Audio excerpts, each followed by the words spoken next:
Blackstone Audio presents All the Things We Never Knew, Chasing the Chaos of Mental Illness by Sheila Hamilton.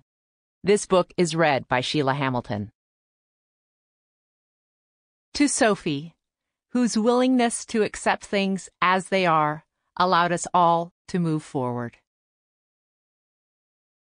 Introduction. I missed much of the unfolding of my husband's mental illness. By the time I'd pieced together the puzzle of who David actually was, he was falling apart.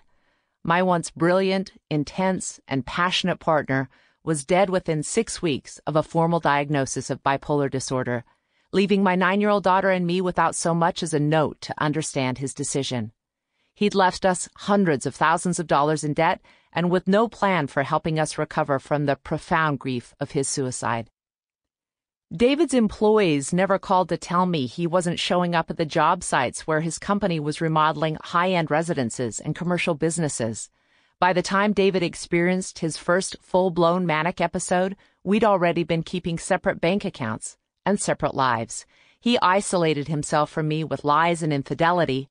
I returned the salvo, alienating myself from him by pretending I didn't hurt.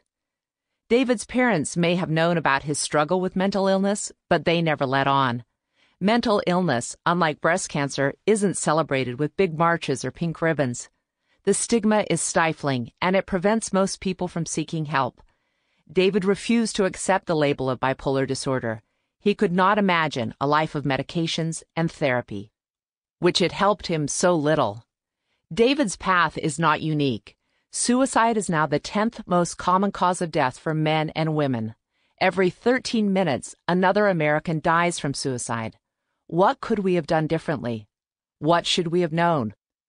According to a 2004 report by the National Institute of Mental Health, research shows that risk factors for suicide include depression and other mental disorders and substance abuse disorders, often in combination with other mental disorders. More than 90% of the people who die by suicide have those risk factors. It is my belief that many people could benefit from hearing more about how psychiatric conditions unfold.